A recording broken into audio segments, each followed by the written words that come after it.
ज्योतिराव गोविंदराव फुले, जिन्हें समाज में प्यार से महात्मा फुले कहा जाता है, 19वीं शताब्दी के भारत के महान समाज सुधारकों में से एक थे। उन्होंने जातिवाद, बाल विवाह, स्त्री शिक्षा और छुआछूत जैसी कुप्रथाओं के विरुद्ध संघर्ष किया।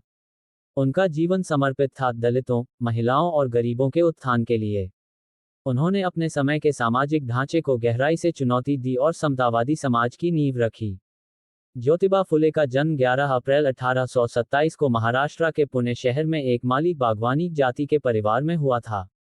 उनके पिता का नाम गोविंदराव और माता का नाम चिमनाबाई था। जब ज्योतिराव बहुत छोटे थे, तभी उनकी माता का निधन हो गया। उनके पिता फूलों का व्यवसाय करते थे और यही कारण था कि उनका उपनाम फुले पड़ा। बाल्यकाल में ही ज्योतिबा ने समाज में व्याप्त भेदभाव को महसूस करना शुरू कर दिया था। ब्राह्मणों और उच्च जातियों के लोगों द्वारा निम्न जातियों के साथ किया गया व्यवहार उन्हें विचलित करता था। ज्योतिबा ने अपनी प्रारंभिक शिक्षा स्थानीय मराठी स्कूल से प्राप्त की, लेकिन उस समय की सामाजिक व्यवस्था में निम्न जातियों को शिक्षा प्राप्त करने का अधिकार नहीं था। समाज का दबाव और भेदभावपूर्ण मानसिकता उनके पिता को बार बार ज्योतिबा की पढ़ाई छुड़वाने के लिए मजबूर करती रही। फिर भी एक स्कॉटिश मिशनरी स्कूल में उन्हें दाखिला मिल गया, जहां उन्होंने 7वीं कक्षा तक पढ़ाई की। यही शिक्षा उनके विचारों को नया मोड़ देने वाली साबित हुई। पाश्चात्य सोच, समानता और स्वतंत्रता के विचारों ने उनके मन में सामाजिक परिवर्तन की चिंगारी जलाई। विवाह और जीवनसाथी का साथ। 1840 में केवल 13 वर्ष की उम्र में उनका विवाह सावित्रीबाई फुले से हुआ। यह विवाह आगे चलकर एक ऐतिहासिक मोड़ साबित हुआ। सावित्रीबाई न केवल उनकी पत्नी थी, बल्कि सामाजिक आंदोलन में उनकी सहभागी और प्रेरणा स्रोत भी बनी। ज्योतिबा ने स्वयं अपनी पत्नी को पढ़ाना शुरू किया और फिर उन्हें एक प्रशिक्षित शिक्षिका बनाकर देश की पहली महिला शिक्षिका बनाया। स्त्री शिक्षा की क्रांति। भारत में उस समय स्त्रियों की स्थिति अत्यंत दयनीय थी। महिलाओं को शिक्षा देना पाप समझा जाता था। बाल विवाह, पर्दा प्रथा और विधवाओं की अमानवीय दशा समाज में व्याप्त थी। फुले दंपति ने इस मानसिकता को चुनौती दी। 1848 में ज्योतिबा और सावित्रीबाई ने पुणे में लड़कियों के लिए पहला स्कूल शुरू किया। यह उस समय एक क्रांतिकारी कदम था। समाज ने उनका विरोध किया, पत्थर फेंके, पानी बंद किया और उन्हें घर से निकाल दिया। लेकिन उन्होंने हार नहीं मानी। वे फातिमा शेख के घर में रहने लगे और वहीं से अपने मिशन को आगे बढ़ाया। फातिमा शेख ने भी लड़कियों को पढ़ाना शुरू किया और वे भारत की पहली मुस्लिम महिला शिक्षिका बनी। सत्यशोधक समाज की स्थापना। 1873 में ज्योतिबा फुले ने सत्यशोधक समाज की स्थापना की। इस संस्था का उद्देश्य था सत्य की खोज, सामाजिक समता की स्थापना और जातिवाद का उन्मूलन। ये संगठन ब्राह्मणवाद और धर्म के नाम पर हो रहे शोषण के विरुद्ध एक मुखर आवाज बना। सत्यशोधक समाज ने न केवल शिक्षा का प्रचार किया, बल्कि दलितों के लिए मंदिर प्रवेश, पानखंड के विरुद्ध आंदोलन, सामूहिक विवाह आदि का आयोजन भी किया। इस समाज में किसी भी जाति, धर्म, लिंग के व्यक्ति को समान अधिकार दिए जाते थे।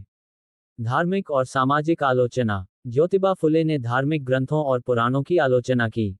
उन्होंने ब्राह्मणवाद को शोषण का मुख्य कारण बताया। उनका मानना था कि ब्राह्मणों ने झूठे मिथक गढ़कर समाज को भ्रमित किया और ज्ञान पर एकाधिकार कायम रखा। उन्होंने गुलामगिरी नामक प्रसिद्ध पुस्तक लिखी, जिसमें उन्होंने भारतीय समाज में व्याप्त जातीय भेदभाव और गुलामी की मानसिकता का कड़ा विरोध किया।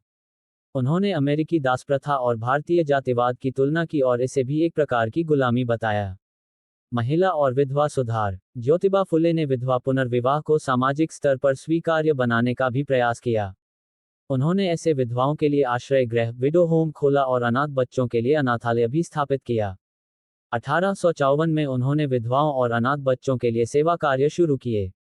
ज्योतिबा का मानना था कि स्त्रियों को आत्मनिर्भर बनाना आवश्यक है, इसलिए उन्होंने न केवल शिक्षा की वकालत की बल्कि रोजगार के अवसर भी उपलब्ध कराए।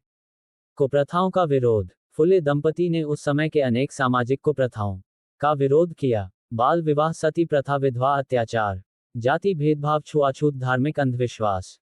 उन्होंने विज्ञान, तर्क और शिक्षा को अंधविश्वास और अज्ञानता का विकल्प बताया।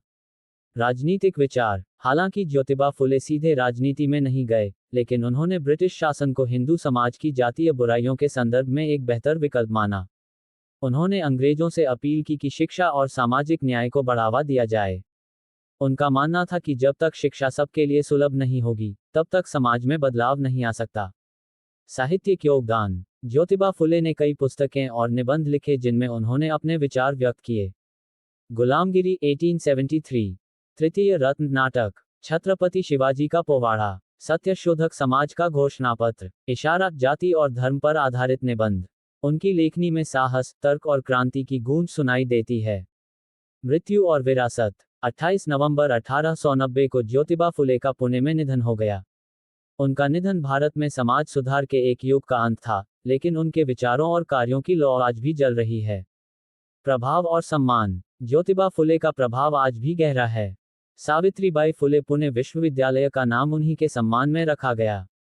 भारत सरकार ने उनके नाम पर डाक टिकट जारी किया। उन्हें सामाजिक न्याय का जनक कहा जाता है। कई राज्यों में उनके जन्मदिवस 11 अप्रैल को समता दिवस के रूप में मनाया जाता है।